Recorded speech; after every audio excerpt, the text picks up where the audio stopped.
Alhamdulillahirabbil alamin.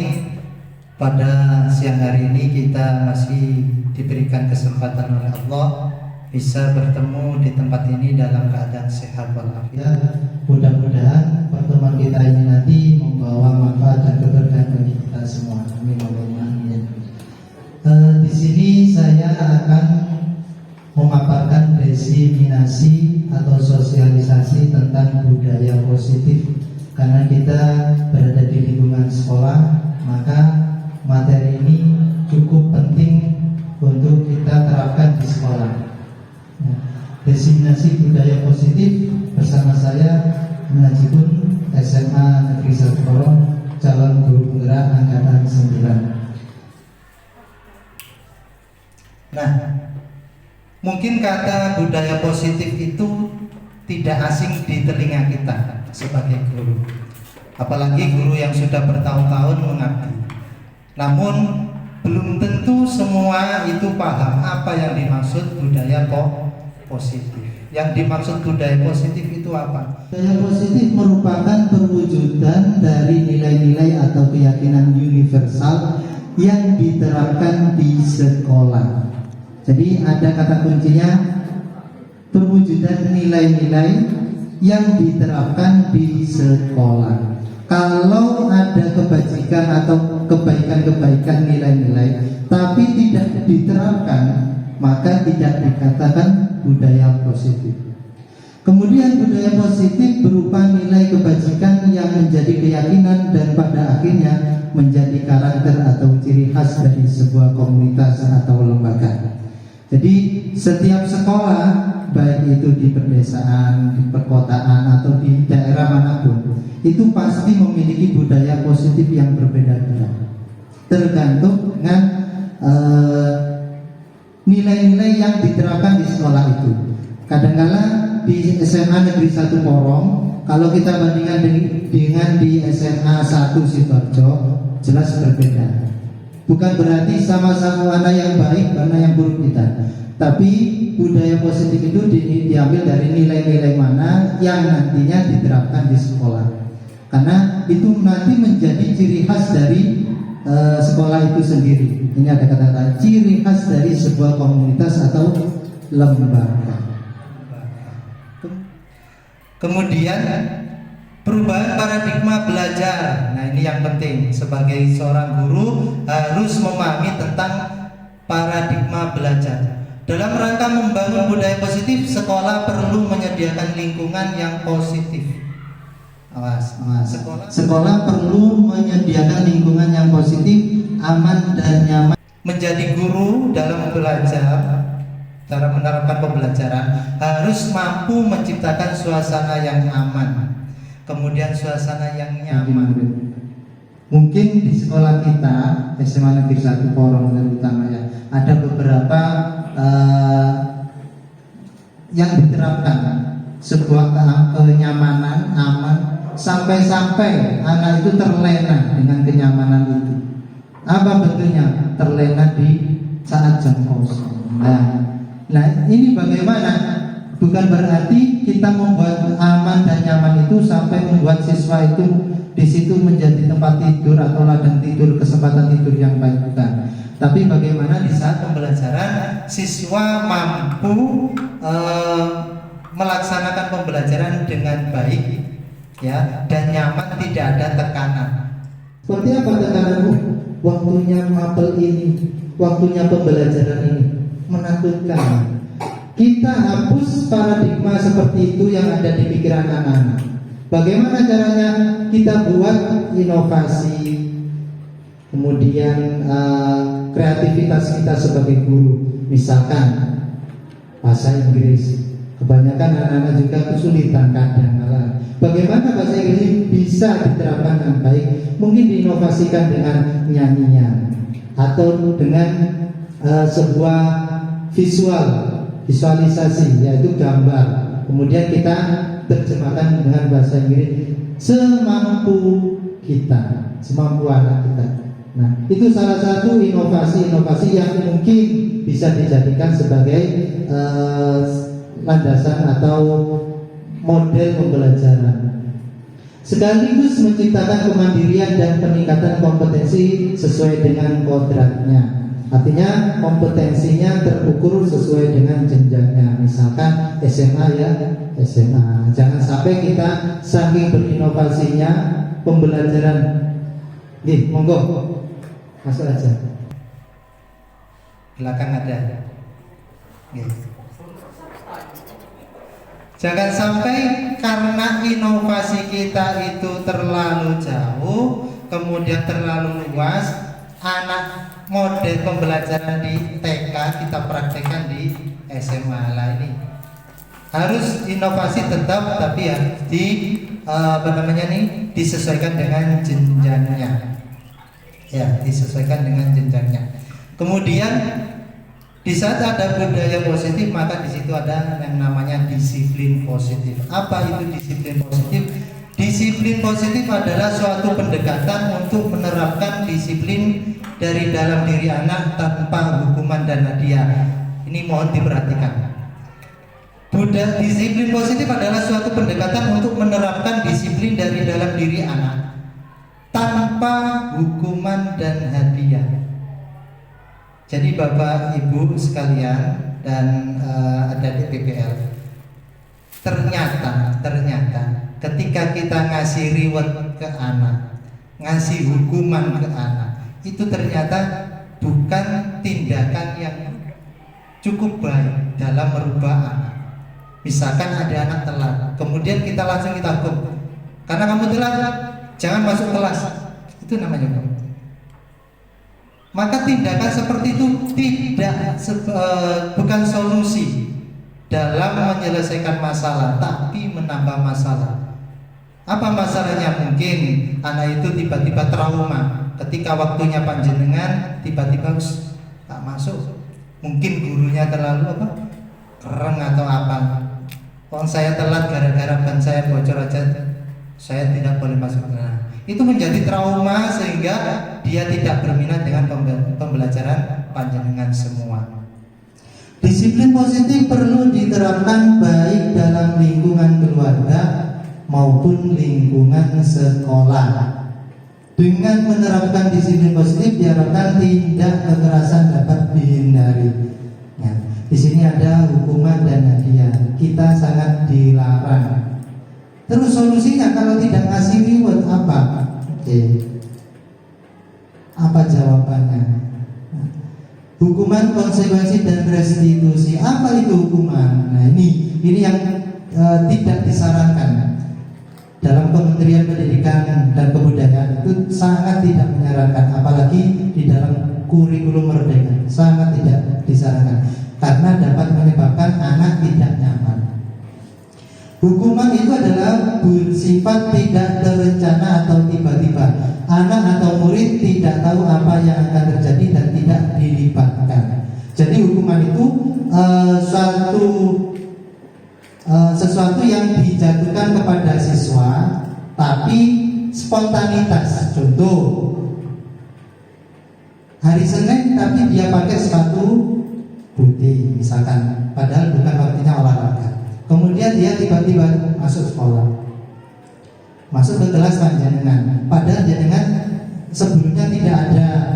Itu kan urusan tapi panjenengan ulas lagi masalah itu di dalam kelas, sehingga ketika anaknya masuk, loh, sepatu kamu putih, tolong jangan masuk kelas saya misalkan. Spontanitas, padahal anaknya ini belum tahu sebelumnya, tahunya peraturan itu adalah peraturan sekolah, tapi dibawa ke kelas misalkan. Spontanitas ini tidak baik, ya, tidak disarankan. Terus yang baik apa? Nah, yang baik, sebelum kita tahu yang baik, kita harus mengetahui tentang konsekuensi. Apa bedanya dengan konsekuensi? Kira-kira apa, Pak Mas Gur? Tahu? Hukuman sama konsekuensi. Misalkan ini, nanti ada contohnya kan. Misalkan saya telat masuk kelas, bukan telat sekolah, telat masuk kelas gara-gara ketika pergantian jam saya ke kantin beli minum karena sangat haus sekali. Kemudian ketika masuk ke kelas sudah ada panjenengan tiba-tiba bilang,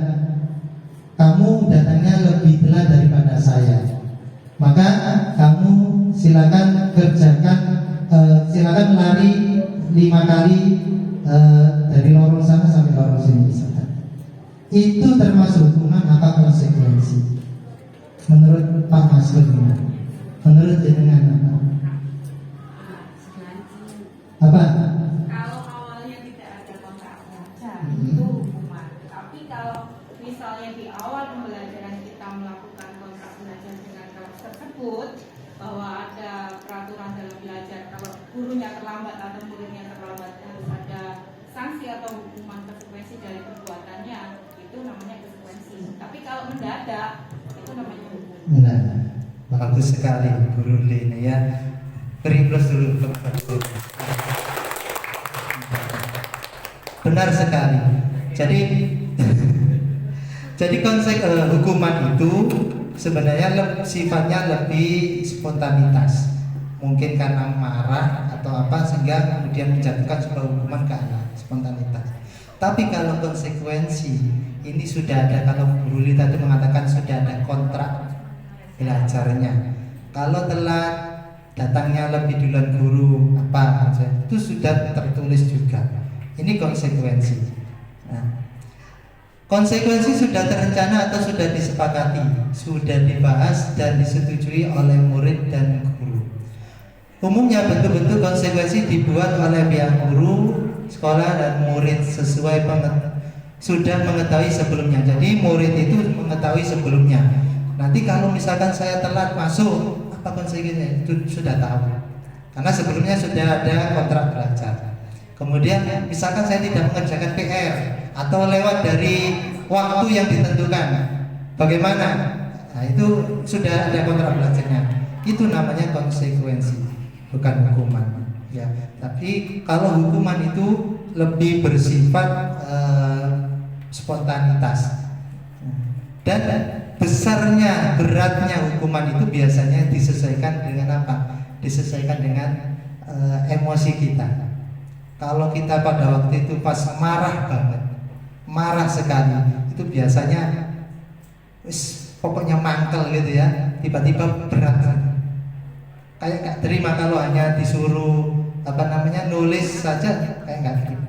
Kamu harus melakukan ini itu biasanya. Nah, hukuman ini sangat tidak disarankan. Oke. Untuk mengetahui bagaimana karakter siswa, kita harus mengetahui teori motivasi perilaku manusia. Sebenarnya kita semua itu, sebenarnya motivasinya apa? Satu, anak-anak itu biasanya untuk menghindari ketidaknyamanan atau hukuman.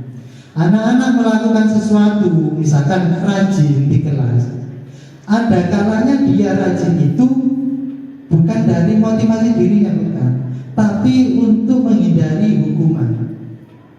Nanti saya kalau telat, maka saya dihukum. Nah, jadi ada kalanya motivasi dirinya itu bukan muncul dari dirinya sendiri, maksudnya motivasi baik bukan, tapi karena menghindari ketidaknyamanan atau hukuman.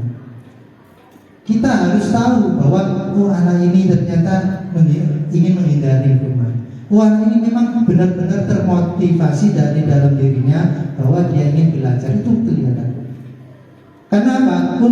Kalau kita sudah membedakan mana yang motivasi dari dalam dan mana motivasi itu dari karena ketidaknyamanan, nanti kita akan mudah melakukan pendekatan ke anak itu, melakukan pembelajaran. Kalau anak yang takut hukuman seperti ini, ya kita dekati dulu. Tapi kalau anak itu sudah dari awal sudah termotivasi, kita kasih peluang-peluang yang baru, itu anak itu pasti mau.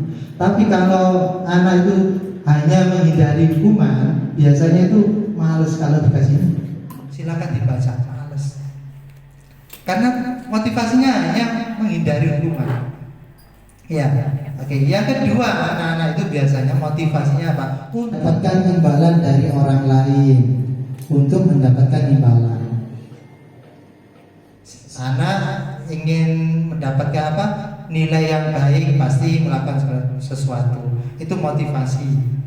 Ya, motivasi. Ingin penilaian dari orang lain, termasuk kalau siswa ya dari guru dan lain sebagainya. Bahkan dari teman pun, saya ingin jadi baik biar dinilai orang lain. Tidak mungkin dia melakukan sesuatu kemudian tanpa diperlihatkan. Nah, kalau anak itu melakukan sesuatu, apalagi hal baik tanpa ingin dilihat orang lain, wah itu berarti lillahi ta'alanya sangat tinggi, karena tidak ingin dilihat orang lain. Tapi kalau anak itu melakukan sesuatu kemudian ingin dinilai orang lain, maka itu termasuk ingin mendapatkan imbalan dari orang lain. Kemudian dari motivasi yang lain yaitu untuk menghindari diri sendiri. Gimana maksudnya menghindari diri sendiri itu? Kadang-kala dia itu ada di titik yang tidak nyaman. Kemudian saya ini pengen melakukan ini. Nah, jadi pengen lari dari kondisi dirinya sendiri yang saat itu, misalkan dia sedang malas gitu. Saya nggak boleh seperti ini. Saya harus.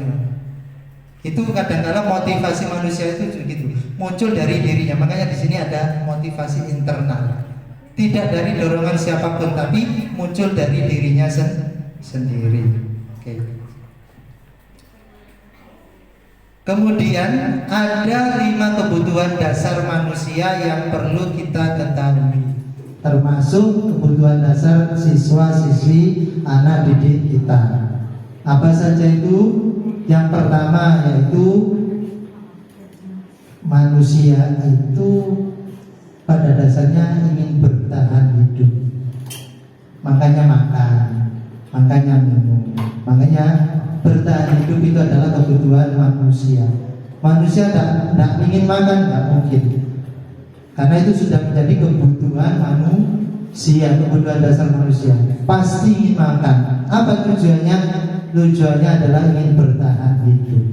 Begitu juga dengan hewan. Kalau hewan itu sampai makan hewan yang lain, tujuannya apa? Hanya untuk menyambung hidup, mengorbankan orang lain.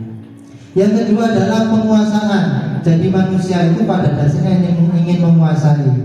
Kita saja guru pasti ingin menguasai. Apa yang dikuasai? Paling tidak menguasai kelas. Yang cara ini hari biar fokus ke saya misalkan, atau menguasai misalkan kalau pejabat yang menguasai wilayah, kalau kepala sekolah ya wilayah sekolah.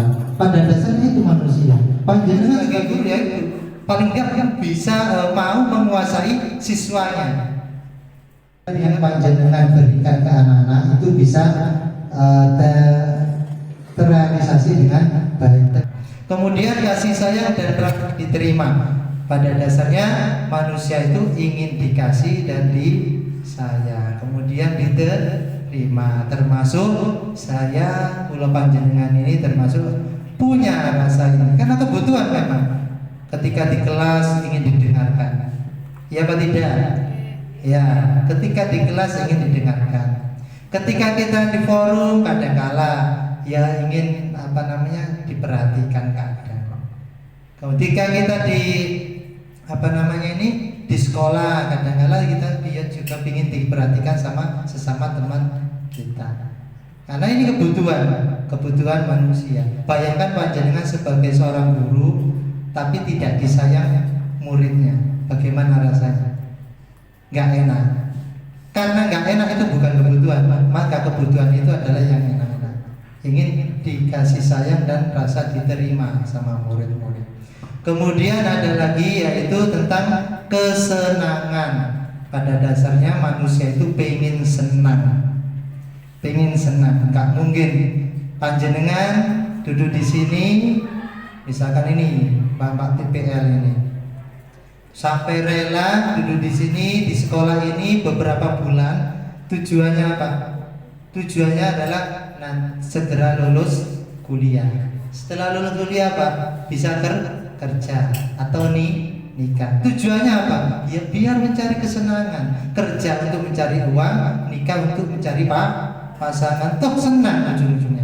Kalau kita hidup tidak mencari kesenangan, nanti gitu ya, tidak mungkin. Pasti ingin kesenangan. Bagaimana kalau kesenangan itu tidak kita dapatkan dari orang lain? Bagaimana coba? Purik. Bagaimana kalau misalkan kita sudah berusaha baik kepada orang lain, tapi kita tidak mendapatkan kesenangan itu? Maka, gimana Pak Mas Gur? Nah ini jawabannya. Sip, kita buat diri kita senang sendiri. Misalkan, ini motivasi juga buat panjenengan semua. Ketika kita berada di titik jenuh, sumpah, bahasa Madura sumpah, ya sumpah. Kemudian, kayak tidak ada jalan lagi, saya harus ngapa-ngapain. Maka munculkan kesenangan dari dalam diri panjenengan semua. Bagaimana? Panjenengan terima keadaan itu, pasrahkan sama Tuhan, maka hati panjenengan akan dengan sendirinya merasa senang dan tenang. Gitu. Ya. Oke. Itu adalah kebutuhan manusia. Satu lagi kebutuhan manusia ini bebas. Panjenengan sebagai guru pastinya nggak suka kalau mohon maaf ini pembelajaran misalkan tiba-tiba putar ini senang membuat jujur aja. Oke, namun senang diperhatikan apa buatan? Oke, diperhatikan terlalu ya juga nggak enak. Ya, tidak diperhatikan juga nggak enak. Inginnya itu bebas, itu sangat gede. Yang penting kalau misalkan ingin kemana-mana belajar, mau silakan, itu kebebasan manusia. Silakan, panjenengan ingin kemana mau kebebasan. Saya itu sebenarnya ingin jadi guru, tapi penting wae masuk. Terus wae aku pegel kembali ke kantor, silakan. Itu pada dasarnya manusia. Tapi karena ada aturan di situ, maka kita kadang kebebasan kita ya terbatas. Kita bebas, cuma terbatas. Ya, jadi aturan itu kadang-kala membatasi semua ini. Oke, selanjutnya. Oke. Posisi kontrol guru. Nah, ini mulai. Tolong diperhatikan, panjenengan selama ini berada di posisi yang mana? Posisi kontrol guru. Teori posisi kontrol. Apakah ada di satu sebagai penghukum jika ada anak yang bermasalah? Apakah kedua sebagai pembuat merasa bersalah? Apakah yang ketiga sebagai teman? Apakah empat sebagai pemantau? Dan apakah yang kelima sebagai manajer? 5 yang benar panjenengan kira-kira. Apa enggak yang nomor 1 senengane hukum? Ayo.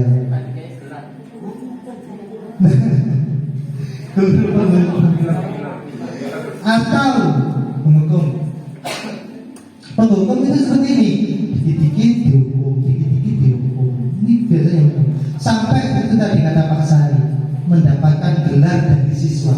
Jadi gelar ini didapatkan bukan dari kampus, tapi dari siswa.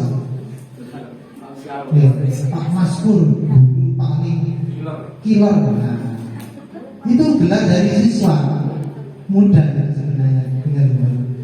Apakah membuat merasa bersalah ketika ada anak panjenengan yang ketika pembelajaran berbuat salah, tiba-tiba tidur misalkan, terus ditanyai sampai kepepet, kenapa kamu tidur? Karena ini, kenapa tidur jam pelajaran saya? Nggih Pak, ini. Kenapa nggak izin ke belakang? Jadi diteter pertanyaan terus sampai anaknya ini merasa bersalah gitu. Iya, kayaknya nggak ada benernya. Ketika saya jawab seperti ini, mau saya jawab sama Mama, saya ketiduran karena saya kemarin habis melekan misalkan. Tapi sama gurunya sudah mau tahu, kenapa kamu begini? Kenapa kamu tidak tidur jam 9 saja, jam 8 biar bisa bangun pagi dan lain sebagainya. Di sekolah tidak. Pertanyaan-pertanyaan ini terus. Apakah panjenengan seperti itu? Apa tidak? Tidak. Betul. Apakah penghukum tadi? Betul gitu. Langsung apakah sebagai teman? Sebagai teman itu Kira-kira sebagai teman itu gini, misalkan ketika ada anak bersalah, kemudian kita interogasi, kita melakukan pendekatan. Nak, kenapa nak melakukan seperti ini? Nggih Bu, bla bla bla bla. Nak, kenapa kok tidak seperti ini? Tapi dengan bedanya dengan yang ini apa? Pembuat merasa bersalah sama teman apa? Kira-kira bedanya? Kalau yang kedua itu memposisikan sebagai jaksa penuntut Sebagai jaksa penuntut umum. Kalau yang ketiga, bedanya apa Pak? nasihat hukum. Penasihat hukum. Jadi bedanya cuma di satu kata. Bedanya hanya di intonasi. Kalau membuat merasa bersalah ini terus dicecar dengan pertanyaan. Tapi kalau ini sebenarnya sama, menanyakan kenapa kamu lakukan, tapi nadanya yang lembut. Jadi panjenengan semua nanti kalau jadi guru, kalau bisa jadi guru yang difavoriti anak-anak. Lembut, dari wajahnya datang itu waktunya Bu ini, waktunya Pak ini, wah itu nanti itu ya.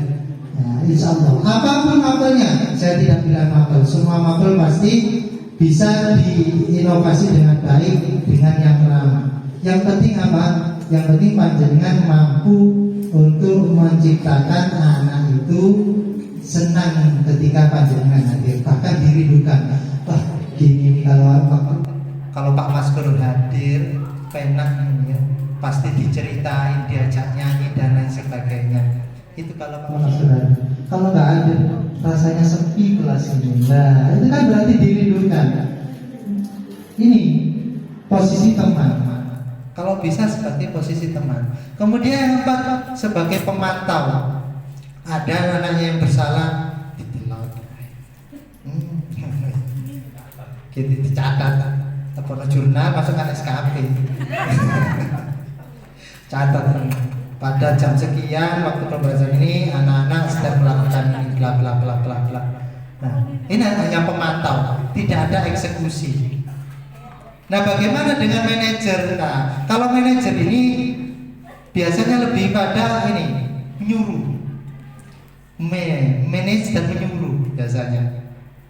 Kamu orang ini ya, misalnya ini, tiba-tiba Pak nyuruh tim BK, nyuruh Pak Mapel ini, nyuruh ini. Yang disuruh menyelesaikan adalah orang lain. Ini manajer biasanya, bukan dirinya sendiri. Padahal kewajiban guru adalah menyelesaikan masalah itu sendiri. Bukan berarti kita memerintah orang lain itu kita salah, enggak. Tapi bagaimana cara kita menyelesaikan masalah itu berkolaborasi. Ya, berkolaborasi. Sehingga ketika kita mengajak teman guru lain menyelesaikan masalah, enak. Karena adanya kolaborasi. Nah, Pak, saya bacakan kasus 1. Panjenengan tugasnya adalah kasus 1 ini gurunya ini sebagai penghukum, pemberi salah, merasa bersalah, munculkan rasa bersalah, apakah sebagai teman, kemudian manajer atau pemantau. Coba saya bacakan. Sabrina hari itu bangun terlambat dan terburu-buru sampai di sekolah. Dia pun akhirnya sampai di gerbang sekolah, tapi baru menyadari kalau tidak menggunakan sepatu hitam, seperti tertera di peraturan sekolah. Di depan pintu kelas, Bapak Lukman memperhatikan sepatu Sabrina yang berwarna coklat. Sabrina berusaha menjelaskan bahwa dia terburu-buru dan salah mengenakan sepatu. Kemudian Pak Lukman menanyakan Sabrina, apa peraturan sekolah tentang seragam warna sepatu? Sabrina menjawab sudah mengetahui sepatu harus berwarna hitam, Pak. Namun terburu-buru dan salah mengenakan sepatu, selain tidak mungkin kembali pulang karena rumahnya jauh sekali. Pak Lukman tetap bersikeras pada peraturan yang berlaku dan mengatakan, ya sudah, kamu sudah melanggar peraturan sekolah, kamu salah, sudah terlambat, salah pula warna sepatunya. Segera buka sepatumu, kalau tidak bisa mengenakan warna sepatu sesuai peraturan. Dikon nyeker. Ya. Bagaimana perasaan panjenengan? Sabrina meminta maaf dan mohon kembali kepada Pak Lukman agar tetap dapat mengenakan sepatunya dan berjanji tidak akan mengulang kesalahannya. Namun Pak Lukman tidak mau tahu. Tidak, kamu telah melanggar peraturan sekolah. Kalau tidak sanggup ambil sepatu di rumah atau diantarkan sepatu ke sekolah, ya sudah, kamu tidak bersepatu saja seharian di sekolah. Sekarang copot sepatumu dan silakan belajar tanpa sepatu seharian. Sabrina pun dengan berat hati mencopot sepatunya dan memberikannya kepada Pak Lukman. Seharian dia tidak berani berkeliling sekolah karena malu. Efeknya ini malu. Kira-kira Pak Sabrina, Pak Sofik, Pak Lukman, kira-kira Pak Lukman ini posisi kontrolnya di mana? Membuat anak bersalah, teman, pemantau, manajer atau penghukum?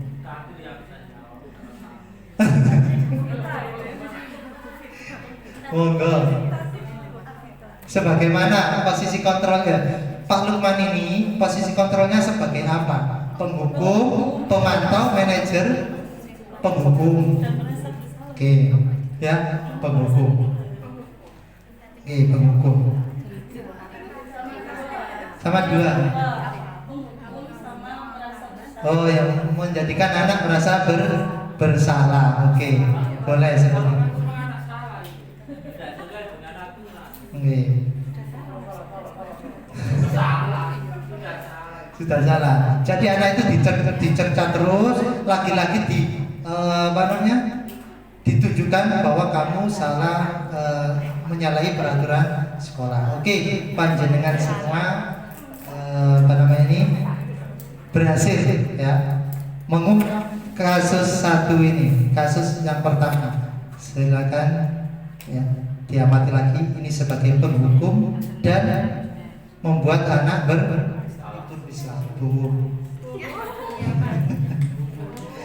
Oke, saya lanjutkan ke kasus yang kedua. Ingat, kasus yang kedua saya bacakan lagi. Atau minta tolong.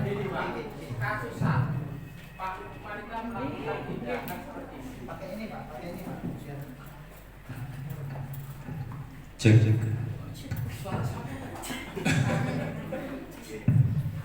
Gini Pak, untuk kasus satu itu kan Pak Lukman itu menghukum Pak ya. Itu kan sama dengan Pak Lukman itu menegakkan disiplin. Ya. Orang yang menegakkan disiplin itu memang kesannya itu menghukum. Sebab itu saya katakan menghukumkan sesuai dengan konsekuensi dalam sekolah itu, bahwa yang telat atau tidak mematuhi tata tertib sekolah dihukum. Nah, dalam dunia kenyataan, saya pun pernah melihat salah satu sekolah yang apabila siswanya itu terlambat, setahu saya itu terlambat, sepatu itu langsung dititipkan ke pos satpam, sehingga anak itu seharian di dalam kelas atau jalan-jalan dalam sekolah itu tidak memakai sepatu. Ini. Nah, sekarang yang dikehendaki dalam kurikulum Merdeka itu seperti apa kalau bisa menggunakan apabila terjadi kasus satu itu? Karena zaman sekarang menurut saya anak-anak itu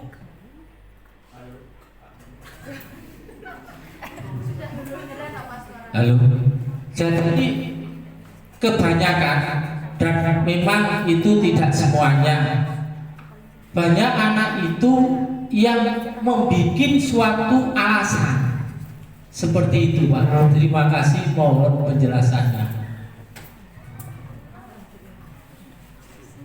Oke, terima kasih. Pertanyaannya dari Pak Sari ini memang bagus sekali. Pertanyaan yang hampir sama ketika saya tanyakan pada ruang kolaborasi. Pada saat rukol itu saya tanyakan ke fasilitator. Saya tanya begini, Pak, di setiap kegiatan dan di situ ketika kita sudah berusaha semaksimal mungkin, yang pendekatan yang terbaik bagi anak itu, tapi anak itu tidak mau berubah dan mengulangi lagi. Terus apakah kita tidak boleh menjadi seorang penghukum, Pak? Ini saya tanya langsung ke Pak fasilitator. Jawaban beliau apa? Boleh, Pak. 5 posisi kontrol itu boleh dilakukan, Pak. Namun yang perlu ditegaskan adalah posisi sebagai penghukum itu kalau bisa ketika posisi yang paling puncak, istilahnya sudah tidak ada jalan lain lagi, maka boleh kita berada di posisi penghukum itu. Mungkin kita sudah melakukan pemantauan manajerial, kemudian kita pendekatan layaknya teman antar teman. Kenapa kamu lakukan seperti ini? Kemudian melakukan tindakan yang menyudutkan anak itu merasa bersalah, tapi tidak ada tindakan perubahan dari anak tersebut. Maka kita di titik terakhir itu boleh memposisikan sebagai penghukum. Namun yang terpenting adalah dalam memproses permasalahan anak, kita tidak boleh langsung menjadi penghukum gitu loh. Poin pentingnya di sini, di Guru Merdeka itu intinya pembelajaran yang berpihak pada murid. Sekolah pun demikian, lingkungan sekolah yang berpihak pada murid. Bukan berarti kita tidak boleh menjadi penghukum, tapi berprosesnya dari bawah dulu layaknya teman. Kemudian misalnya manajer, pemantau. Kalau di titik terakhir sudah tidak ada perubahan anak ini, maka kita boleh sebagai penghukum. Kemudian saya alihkan lagi ke pertanyaannya Pak Sari. Bagaimana? Berarti saya ambil kesimpulannya aja. Berarti peraturan sekolah itu tidak cocok, artinya tidak fungsi di kurikulum Merdeka ini, gitu kan? Lemah, lemah. Ternyata gini, makanya setiap kita lihat seperti Bu Zizi itu ketika membuat peraturan, baik itu peraturan siswa, pasti melibatkan tim tatip, kesiswaan, sama OSIS sebagai wakil dari murid. Ya. Tujuannya apa? Tujuannya adalah keputusan atau peraturan yang terbuat nanti yang akan diresmikan itu sudah disepakati oleh murid dan sudah melalui pemikiran yang matang. Artinya kalau sudah peraturan itu sudah dipikirkan oleh 3 pihak itu, pasti kan anak-anak di situ kan ada ruang diskusi. Nanti sama misalkan kesiswaan atau tim tatip diberikan. Bagaimana nanti kalau misalkan ada anak yang memakai sepatu tidak sesuai harinya? Bagaimana kalau misalkan dilepas? Bagaimana? Kan anak-anaknya kan perwakilan bisa bilang kalau seperti itu nanti kayaknya kan dia kan sebagai siswa juga merasa kayaknya ini Pak, nanti kasihan anaknya tidak bisa kalau ke kantin nyeker, kalau ke masjid nyeker dan sebagainya. Terus bagaimana? Nah di situ ada ruang diskusi. Yang enak bagaimana? Ya gini aja Pak, kita kasih peringatan 1. Nah sehingga sanksi yang tadinya berat dan membuat malu anak menjadi ringan, gitu loh Pak. Ya, jadi yang diinginkan kurikulum Merdeka ini adalah kita berpihak pada murid. Bagaimana berpihak? Bukan berarti kita menuruti kemauan murid, nah. Artinya kebutuhan murid itu apa? Murid ini butuh ini untuk pembelajaran mereka biar lebih inovasi. Itu kita kita lengkapi, kita dukung. Bukan berarti murid kita pengen kalau jam 1 itu ngantuk, pengen tidur, akhirnya jam 1 sampai jam 2 kita buat tidur mereka. Ya enggak gitu.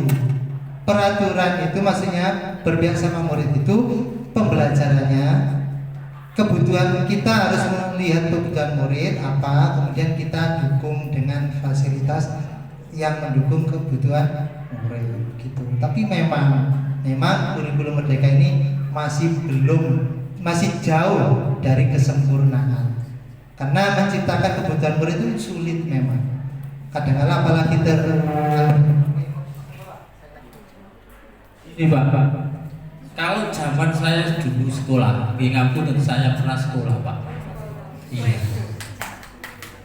Ketika itu guru yang saya takuti itu waktu itu ngajar mapel PSPB Pak. Ini sesepuh pasti tahu. Dulu itu ada pelajaran PSPB. Kalau panjenengan duko ada apa? Kan zaman saya belum saya ikuti. di sini kayaknya yang tertua saya. Nggak ada. Oh iya, ada lagi. Gimana kok? Terus gurunya gurunya memang dari potongannya tak jahitan perempuan itu memang unik didelok-delok ini rotok menakutkan Pak. Ya biasanya dia itu pakai parfum jarak 20 meter itu nyentuh parfum itu. Terus suara sepatunya Pak dari kejauhan sudah terdengar cetok. Kalau sudah begitu Pak, sudah anak itu yang di luar semburat semua masuk kelas dan tidak berani menempati di bangku yang paling pojok. Ini ya, jadi anak itu diam semua, banyak berebutan di depan. Lah, image saya berarti zaman dulu itu guru bisa menciptakan murid dengan disiplin, walaupun sebenarnya murid itu kan tertekan, ya kan tertekan. Nah sekarang Cooper Pak berpihak kepada murid, hasilnya apa? Murid kok koyoknya tambah lama. Tadi itu saya yang menghadapi kasus ini Pak, terlambat. Saya hitung anak perempuan kebetulan yang terlambat itu dari sekian siswa itu yang tidak terlambat paling 6 kalau misalnya, sisanya itu terlambat ya alasan sholat. Padahal istirahatmu itu jam berapa loh? Saya bilang gitu. Tak hitung no. Jam 11.20 kamu sudah istirahat. Jam 12.40 kamu masuk. Berarti kamu istirahat itu 120 menit. 120 menit saya hitungkan 2 jam. Kamu pakai sholat berapa? Masuk sholatmu 1 jam. Sholatmu 10 menit itu aja. Luar biasa saya gitu. Luar biasa kamu bisa sholat sampai 10 menit. Mau surat topo yang kamu baca, mau surat kaden, mau surat topo ya 10 menit nah, itu kalau kamu nah akhirnya Pak, gimana saya buat kesepakatan? Gimana kalau kamu saya suruh membuat pernyataan mengetahui wali kelas dan wali muridmu? Saya gitu kan. Akhirnya saya kasih pengarahan ya, kemudian endingnya kesepakatan untuk Jumat depan kalau kamu seperti ini saya suruh membuat pernyataan untuk sementara saya maklumi. Lah kesimpulan saya Pak, di Cooper ini kan disuruh untuk berpihak pada murid, tapi akhirnya murid itu banyak yang memanfaatkan kelemahan itu Pak. Jadi rasa kedisiplinnya sudah kendor, tidak seperti zaman dulu. Memang zaman dulu itu gurunya keren-keren, tapi kedisiplinan anak luar biasa. Nah ini bagaimana Pak menurut panjenengan selaku CGB itu? Ya terima kasih. Oke, beri tepuk tangan dulu untuk Pak Sari. Bagus sekali karena langsung mengasih contoh realita. Ya beliau tadi langsung menghadapi sebuah kasus. Namun yang perlu ditekankan di sini Pak Sari, satu, kita semua harus mengetahui filosofi pendidikan menurut Ki Hajar Dewantoro. Filosofi pendidikan menurut Ki Hajar Dewantoro adalah kita menuntun, kita menuntun anak, membelajar anak, ya, sesuai dengan kompetensi kodrat alam dan kodrat zaman. Kodrat alam itu apa? Ya kodrat dari dalam dirinya, kompetensinya. Dia ini punya kompetensi apa? Itu yang kita kembangkan. Bukan kita merubah, tapi kita tuntun. Kita menuntun supaya kompetensi yang ada dalam dirinya itu muncul dan membentuk dirinya. Kemudian dan sesuai dengan kodrat zaman. Kodrat zaman itu ternyata pemerintah ini isinya orang pinter-pinter, Pak. Melihat kondisi anak zaman sekarang itu sudah perkembangannya sudah jauh berbeda dengan yang lain, jangan zaman panjenengan dulu. Saya masih menangi, Pak, jadi murid kemudian mendapatkan guru yang keren-keren tapi muridnya jadi sukses-sukses, itu saya menangi. Saya ini ibaratnya peralihan.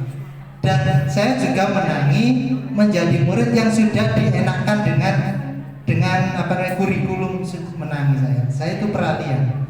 Sehingga saya juga bisa memahami ternyata pemerintah itu sudah menerapkan atau memahami filosofi Ki Hajar Dewantara, yaitu menuntun anak untuk meningkatkan kompetensi dirinya sesuai kodrat alam, yaitu kodrat kemampuan yang ada dalam dirinya, dan kodrat zaman, yaitu menuntun sesuai dengan perkembangan zaman sekarang. Kalau anak sekarang itu ditekan seperti zaman panjenengan, itu mungkin setiap hari ada wali murid, Pak, yang datang ke sekolah. Kenapa? Lapor katanya panjenengan perundungan ke siswa, itu, Pak. Sedikit-sedikit lapor orang tua, sedikit-sedikit lapor orang tua. Jadi pemerintah ini nampaknya memang sungguh pintar. Anak sekarang tidak bisa ditekan. Bisanya Pak? Dituntun, Pak. Dituntun alon-alon, diarahkan sesuai dengan kebutuhan anak. Pak, nonton mawon ya. Jadi sekali lagi menurut Ki Hajar Dewantara bahwa pembelajaran berpihak pada murid yaitu pembelajaran yaitu menuntun peningkatan kompetensi siswa sesuai dengan kodrat alam dan kodrat zaman. Makanya diibaratkan, kalau di filosofi itu diibaratkan guru sebagai petani, anak siswa itu anak didik sebagai benih. Benih itu bisa tumbuh subur atau tidak tergantung petani. Kalau petaninya itu nggak ngopeni, ya bisa saja benih itu tidak tumbuh, nggak tahu disiram, Pak. Tapi kalau benih petaninya itu open, waktu nyirami disirami, waktu dikasih pupuk ngopeni, insya Allah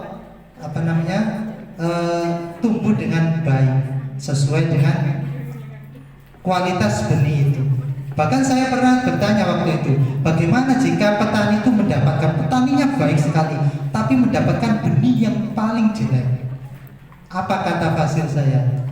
Beliau mengatakan, sebaik-baik petani, sejelek-jelek benih, tapi kalau dipegang sama petani yang hebat, paling tidak dia bisa tumbuh meskipun tidak sebaik benih unggul. Tumbuhnya tetap tumbuh bagus, tapi tidak sebagus benih unggul. Tapi kalau tidak dipegang sama petani yang handal, jangankan tumbuh, Pak. Cukul sedikit pun tidak tahu bisa apa. Tapi karena petani kita semua sebagai guru mampu ngopeni, maka akan tumbuh yang baik. Oke, kita langsung ke kasus yang kedua, Bapak. Ibu Dani sedang menjelaskan pelajaran bahasa Inggris di papan tulis. Namun beliau memperhatikan bahwa Fajar malah tidur-tiduran dan tampak acuh tak acuh pada pelajarannya. Fajar coba jawab pertanyaan nomor 3, maju ke depan dan kerjakan di papan tulis. Fajar pun tampak malas-malasan maju ke depan. Dan sesampai di depan papan tulis pun Fajar hanya diam terpaku sambil memegang buku bahasa Inggrisnya dan memainkan spidol di tangannya. Ayo Fajar, makanya jangan tidur-tiduran. Lain kali perhatikan, sudah sana duduk kembali. Kira-kira siapa yang bisa? Fajar pun kembali duduk di bangkunya. Hal seperti ini sudah seringkali terjadi pada Fajar. Seperti tidak memperhatikan, acuh tak acuh, dan nilai-nilainya pun tidak terlalu baik untuk pelajaran bahasa Inggris. Pada saat ditegur oleh Ibu Dani, Fajar hanya menjawab, tidak tahu Bu. Ibu Dani pun menjawab diri, gimana kamu Fajar, kamu tidak kasihan sama ibu ya? Ibu sudah capek-capek mengajarkan kamu, tidak kasihan sama ibu. Dan Fajar pun diam membisu. Di sini ada kata-kata kuncinya, menjawab dengan lirih. Kira-kira posisi kontrolnya yang mana? Teman-teman. Ya, jadi melakukan pendekatan, tidak langsung menghukum. Nah anak, nah ini biasanya saya nih bilang anak, enggak kasihan sama saya, ngajar saya mulai pagi sampai sore, badan sampai kurus, saya bilang gitu dengan anak. Badan sampai kurus gitu, gimana ini ngajar dengan kayak kok enggak menyelesaikan tugas dari saya. Nah, saya mencoba mempraktekkan. Ternyata praktek saya itu sudah ada teorinya. Dan teorinya pas sebagai teman yang disarankan oleh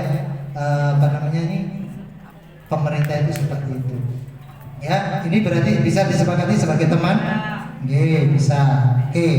Ini berkenaan dengan kontrak belajar tadi. Keyakinan kelas. Apa keyakinan kelas itu? Mungkin panjenengan kata keyakinan kelas itu terdengar mungkin selama ada kurikulum merdeka, ada kata-kata keyakinan kelas. Dulu saya jarang mengatakan ini, tahu kata-kata ini. Tapi selama ada kurikulum merdeka, kemudian muncullah. Apalagi ada guru penggerak itu pasti yang dibahas adalah tentang keyakinan kelas. Apa keyakinan kelas itu? Nilai-nilai kebajikan yang universal. Artinya nilai-nilai yang bisa diterima orang banyak, bukan diterima hanya dirinya sendiri. Contoh, bagi Pak Sari mungkin menunduk sampai bawah itu bagus, sampai bawah sampai ngesot-ngesot itu bagi Pak Sari mungkin bagus. Tapi secara umum tidak bagus. Kenapa? Terlalu. Ya, jadi keyakinan kelas itu apa? Nilai-nilai kebajikan yang universal yang bisa diterima oleh orang banyak. Kemudian yang telah disepakati secara tersirat dan tersurat, harus tertulis sebagaimana kontrak belajar. Lepas dari adanya latar belakang suku, negara, bahasa maupun juga agama. Jadi keyakinan kelas itu nilai-nilai kebaikan yang bisa diterima oleh semua kalangan, dan itu ditulis, disepakati oleh warga kelas. Ini kalau bisa gratis. Oke. Selanjutnya, mengapa keyakinan kelas? Mengapa tidak peraturan kelas saja? Kenapa? Alasannya. Mengapa keyakinan kelas? Mengapa tidak peraturan kelas saja? Beda. Keyakinan kelas sama peraturan itu beda. Coba ada yang bisa membedakan keyakinan kelas sama peraturan kelas? Ayo, Pak Udin, keyakinan kelas sama peraturan kelas.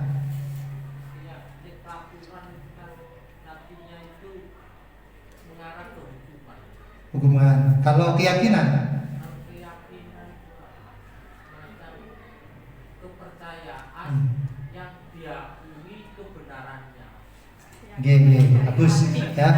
Oke, beri tepuk tangan dulu kepada Pak Sari ya. Oke. Buat penyemangat ya.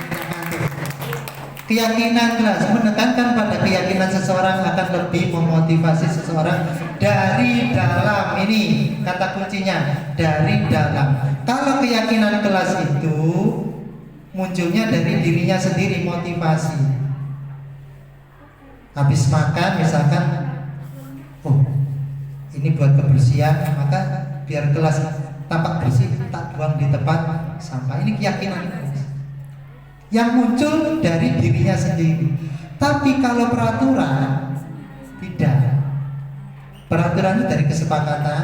Kadang-kala di hatinya itu tidak sesuai.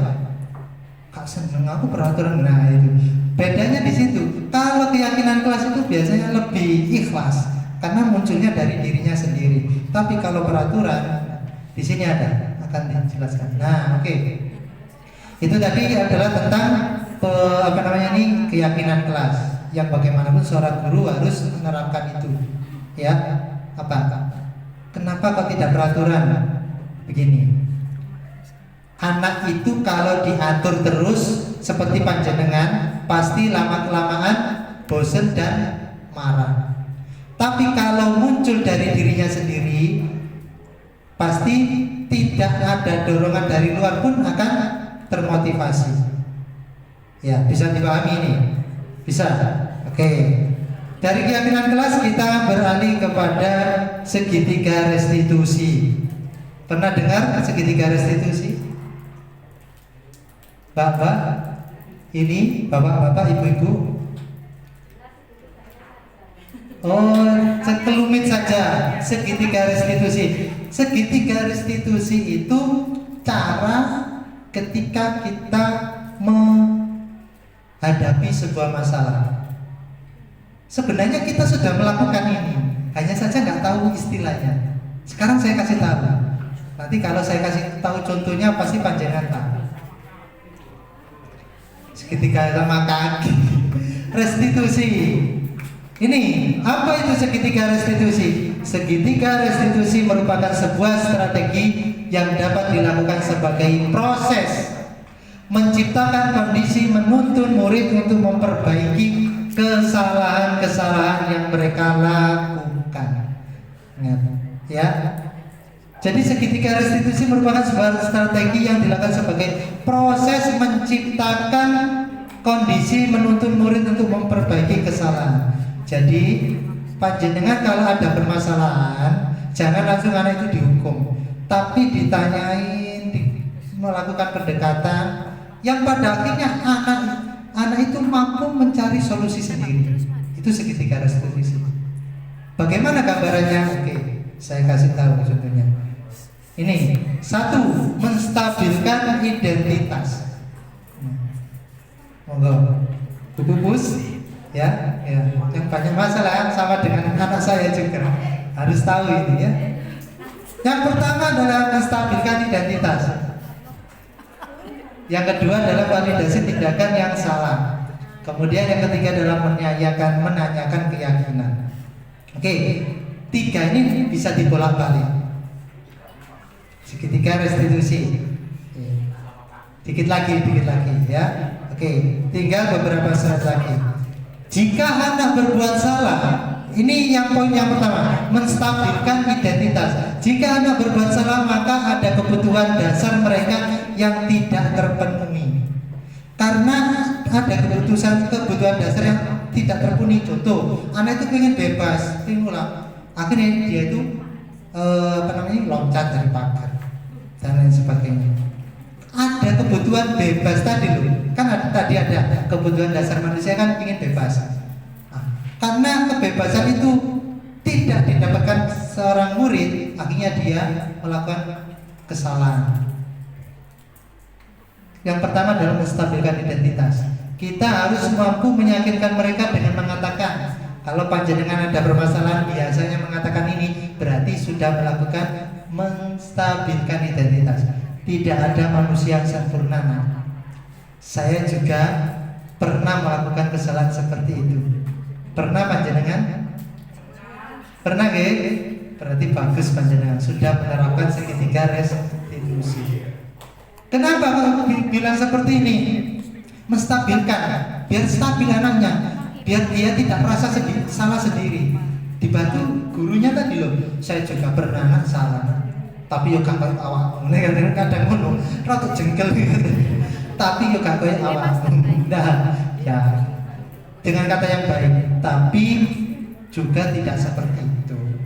Jadi kalau panjenengan pernah mengatakan seperti ini, berarti sudah melakukan menstabilkan identitas.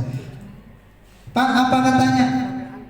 Apakah kata-katanya harus seperti ini? Nah, banyak modelnya. Ini adalah contoh model saja. Ya, contohnya aja. Intinya adalah dia yang punya masalah itu ada temannya gitu aja. Ada temannya. Kedua, validasi tindakan yang salah. Setiap tindakan pasti dilakukan dengan suatu tujuan, yaitu kebutuhan dasar. Anak melakukan sesuatu pasti karena ini ada kebutuhan dasar yang ingin dipenuhi. Oke? Apa itu? Kita dapat mengatakan kalimat seperti berikut ini. Ini. Kamu pasti punya alasan mengapa kamu melakukan tindakan. Nah, ini yang paling sering ya, Bapak Ibu. Biasanya panjenengan kalau ada yang salah, kenapa nak kau melakukan hal seperti itu? Nah, ini adalah validasi tindakan yang salah, memvalidkan, membenarkan. Ya, ini kedua. Berarti panjenengan sudah menerapkan ini. Nggih buku-buku sudah nggih. Ini sudah insyaallah. Sip. Calon guru penggerak selanjutnya. Amin. Iya. Waduh. Nah, apa? Ya, teorinya baru diketahui. Yang ketiga, menanyakan keyakinan kelas. Menanyakan keyakinan. Apakah dengan mengatakan ini, apa keyakinan kelas yang telah disepakati? Apakah yang kamu lakukan itu sesuai dengan keyakinan kelas? Boten Pak, boten Bu. Apa yang kamu lakukan? Nggih, kurang disiplin. Kurang disiplin. Ya, jadi menanyakan keyakinan kelas. Oke, ini. Selanjutnya, nah, tinggal 2 slide lagi. Slide yang terakhir adalah kesimpulan. Oke, kesimpulan ini dari awal sampai akhir, apa kesimpulannya tentang budaya positif ini? Termasuk pula budaya positif yaitu menyelesaikan permasalahan dengan cara yang baik dan mencari solusi dari yang membuat masalah itu sendiri. 1. Mewujudkan kebiasaan yang positif untuk menciptakan budaya positif di sekolah. Panjenengan sebagai guru wajib hukumnya untuk mewujudkan kebiasaan yang positif. Ketika masuk kelasnya kotor, ayo nak diambil. Karena kalau tidak seperti itu biasanya menjadi hal yang lumrah, akhirnya ngajar sampai rusuh. Yang kedua, dalam memaksimalkan kontrol di kelas perlu dibuat sebuah keyakinan kelas. Ya, kesimpulannya panjenengan untuk mengontrol kelas perlu dibuat. Yang ketiga, guru hendaknya menjadikan lingkungan belajar yang positif, aman dan nyaman, berpihak pada murid. Dan yang keempat, terakhir, setiap permasalahan di sekolah hendaknya diselesaikan dengan memahami posisi kontrol dan segitiga restitusi. Nah, kalau ada masalah, praktekkan segitiga restitusi. Oke. Yang terakhir adalah terima kasih. Wassalamualaikum warahmatullahi wabarakatuh.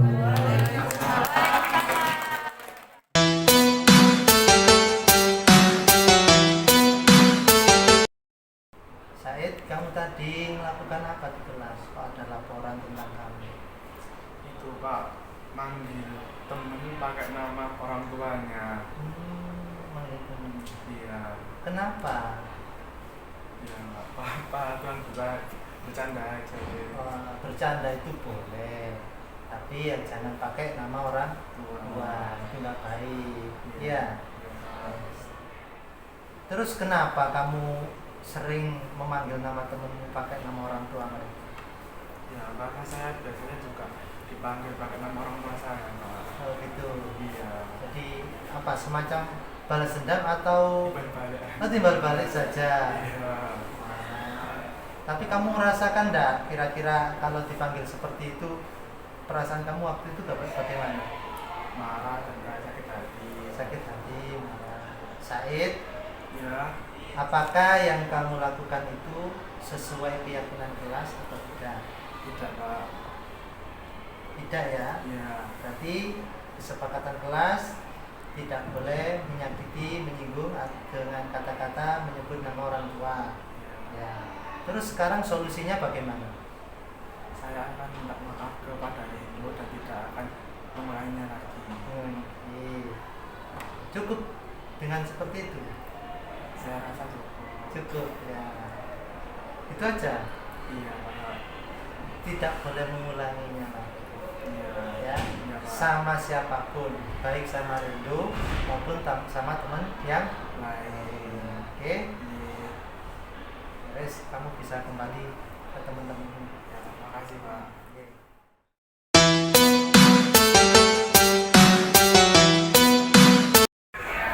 bagaimana tanggapan Anda setelah mengikuti diseminasi budaya positif kemarin?